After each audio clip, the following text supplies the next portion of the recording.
You're most likely familiar with the 10 Commandments in the Bible, stuff we generally take as good advice. Don't murder, don't steal, honor your parents, the list goes on. And those are just the first 10. There are actually a total of 613 commands, all given to ancient Israel, found in the first 5 books of the Bible, which in Hebrew are called the Torah. Now, the word Torah is usually translated in English as the law, because it has all of these laws in it.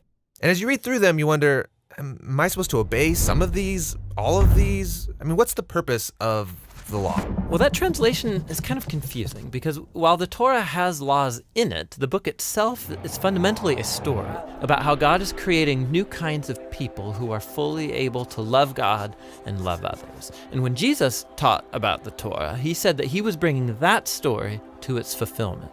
So walk me through the story and how it's fulfilled. So the story begins with God creating humanity who rebels. And God chooses Abraham to bless all of the nations through his family, who end up in slavery down in Egypt, and so God rescues them. Then at Mount Sinai, God makes a covenant with Israel, like an agreement. And all of the laws that Moses gives to Israel are the terms of that agreement. They're like a constitution.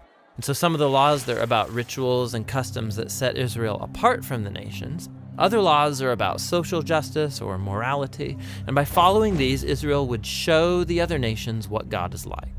Okay, so the rest of the Torah is just the complete list of laws that Moses gives Israel? No, the rest of the Torah just continues the story. And the 613 commands are only a selection from that original constitution. And even these have been broken up and placed at strategic points within the story. Now pay attention, because you'll see a really clear pattern. Moses gives the first laws to Israel. Yeah, don't worship other gods, don't make idols. And then right after that, there's a story of Israel breaking those very laws. Yeah, they worship the golden calf. And so Moses gives some more laws, and then you get more stories of rebellion. Some more laws, rebellion again, some more laws, more rebellion, and you start to see the point. Right, no matter how many laws, they're just gonna continue to rebel. So at the conclusion of the Torah's story, Moses gives this final speech to Israel as they prepare to go into their new home. And he tells them, you guys, I know that you're not going to follow all of God's laws. You've proven to me that you're incapable. And Moses says the problem is that their hearts are hard and that they're going to need new, transformed hearts if they're ever going to truly follow God's law. And he was right. I mean, the story goes on to recount Israel's total failure. They go into the land, they break all the laws. Right. Now, the next section of books in the Jewish tradition are the 15 books of the prophets, and they reflect back on the story. For example, Ezekiel, he said that if Israel was ever going to obey the law, God's Spirit would have to transform their hard hearts into soft hearts. And Jeremiah said that's when obedience to God's commands wouldn't feel like a duty, but they would be written deep in their hearts. And Isaiah, he promised a future leader, Israel's Messiah, who will lead all of the people in obedience to the law. Now, in Jewish tradition, all of these books together are called the prophets, even the historical books, because they're continuing the story told from the perspective of the prophets. Okay, so we have the law and the prophets, and they're telling one connected story about God's desire to bless the whole world through a people, Israel, who it turns out needs a new heart. Yes, and Jesus saw himself as continuing that story.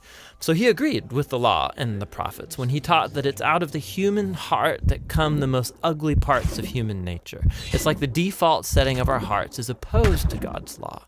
But Jesus also said that he came to solve that problem, and in his words, to fulfill the law. So what does he mean there, to fulfill the law? Well, first he said that the demand of all of the laws in the Torah could be fulfilled by what he called the Great Command, that we are to love God and to love others. So that seems pretty easy. I mean, we all want to love. Well, we think we want to love. But Jesus showed how love is far more demanding than we realize. So he quotes the law, do not murder. And he says, yes, not killing someone is a very loving thing to do. But then he also says that when you treat someone with disrespect or when you nurse resentment against them, you're also violating God's moral ideal because you're not treating that person with love. And so Jesus said true love ought to extend even to our own enemies. So even though this command seems very simple, Jesus showed how our hearts are not currently equipped to fulfill even this basic command of God to love others. And that's kind of a downer. But where Israel failed, Jesus brought this story to its fulfillment. As Israel's Messiah, he fully loved God and others, and he showed all of the nations what God is truly like. He did this through his acts of compassion and mercy, and ultimately by loving his enemies even unto death. And after his resurrection, he told his followers that he would send God's Spirit to transform their hearts so that they could follow him and fulfill the purpose of the law, to love God and to love their neighbor. So this fulfills the story of the law and the prophets, or in the words of the Apostle Paul, the one who loves fulfills the law. This video was made possible by over 1,300 people who chipped in, and most of those are monthly givers to the Bible Project. Thank you guys so much. We make a lot of videos like this one that trace a biblical theme from the beginning to the end of Scripture. We're also making videos about every book of the Bible, helping you learn about its design and overall message. We're committed to keeping these videos free, and we're able to do that because of your support. If you want to see more videos or other resources we have, go to jointhebibleproject.com.